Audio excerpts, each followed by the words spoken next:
Hi, we are Three Loud Women. I am Allison Thompson, also known as Therapy Head.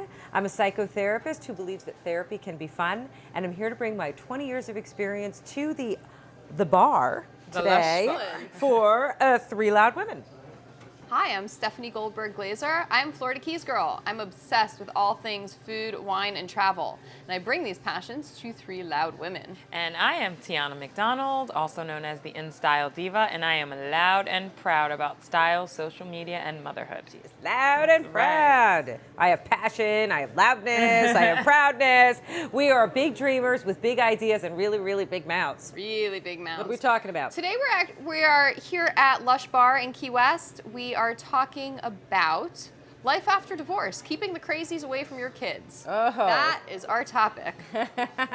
So one would say, like, what the heck does that mean, keeping the crazy away from the kids? What do you guys think that means? I think it means, here's what it means to me. I have no recollection of the divorce. And I think that's a good thing right. between that is my a parents. good thing. I have no idea did what happened. something right. Yeah, no idea Yes. until I got older. I had no idea what happened. But you knew that they were divorced and they lived he was separately. moving out and they lived separate. But the details in it, we had no clue. But that's good. I think they did a phenomenal job. You should not know the details. Right. It's not your business. Right. Correct. And it only screws things up. It does. It does. It does. Right.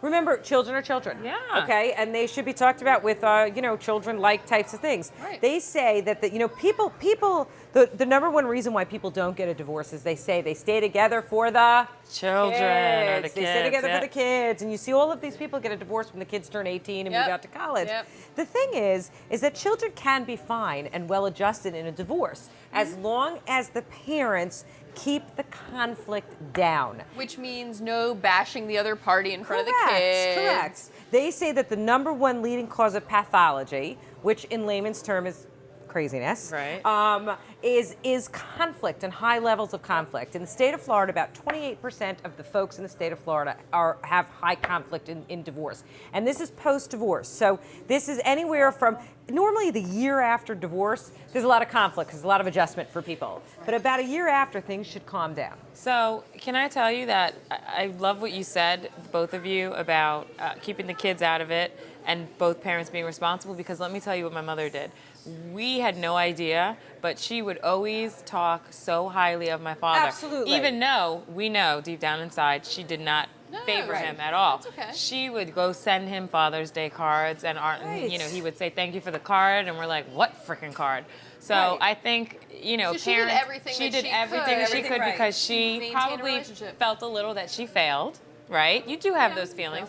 And the fact of the matter is, you can still have your father in your life just because he's not living in the home. Absolutely. But she didn't want him to feel, which is women putting, everybody else's feelings first, him to feel like she was bashing him. Because it wasn't a pretty thing when I came to find out when I got older. So I think that it's so, like you guys said, important that the parents take the necessary steps. But she was being such a good mother. She was. Because, kids don't need to feel conflicted about their parents. No, we had it wasn't like like I'm pulling his leg and he's leaving the house with the suitcase and his wife and the other ladies in the speed car waiting with the with the convertible and the glasses. And then she has her glasses. She's like, let's go. Right. It wasn't awesome. it wasn't that. It was just, he's gone. She had the sunglasses, with the Hamptons look, and she's like, are you coming? Yeah, and no, the kids it are like, that. It wasn't like that. And it rarely is. The parents, you have an obligation, not just, you should do this, or maybe you have an obligation to your child to keep them away from the conflict. So, it's not their conflict. They didn't create the conflict. You want to talk trash about your ex, talk trash as much as you want. You can't do it in front of your kids,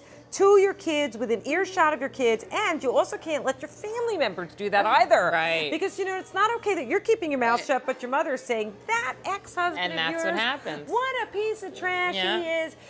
That child is made up of, part mom and part dad. Right. So they don't need to feel the conflict. So, the best way to keep crazy away from the kids is to literally keep the crazy away from the kids. And don't you think that when you start talking bad about the other person that the kid internalizes it, right? Oh, of course. If I'm half that person, I must be all those things. Absolutely. You're so smart. When did you get so smart? So what's a few tips you can give the parents that are okay. Keep your mouth shut when your kids are around. Remember, loose lips sink ships. Okay? I like that. Your kids You don't need to tell everyone at the school, every detail of the fact that, your ex-husband cheated and he slept with 9 women in the bed and blah, blah, blah. The school needs to know that you're divorced. They need to know that your child goes back and forth to 2 homes. They need to know what the 2 contact Yeah, numbers they need to know what the They 2 need to move contacts on. are. Plus for behavioral right, issue, right. behavior So issues. it's not just the school. The school loose lips sink ships at the school. Loose lips sink ships in neighborhoods. Just at keep your mouth gyms, shut. with your friends, with people that aren't your closest in your closest circle.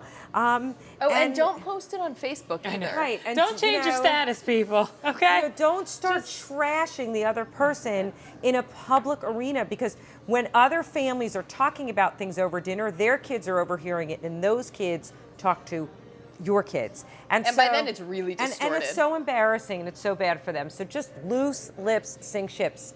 Keep it close to the vest. Keep it together. Talk as much trash as you want, but without your kids around. Talk as much trash as you Talk want. trash, on but our without your Facebook kids. page. We have some other trash to be talking, so we're going to Yes. sign off for today, but we will talk some trash again soon. Don't forget to talk trash with us on Twitter. Like us on Twitter, follow us on Facebook, and subscribe to our YouTube channel. Yeah, we love that trash Yeah, talk, I know. right? I like trash talking, especially when it comes to your dolphins. Yeah.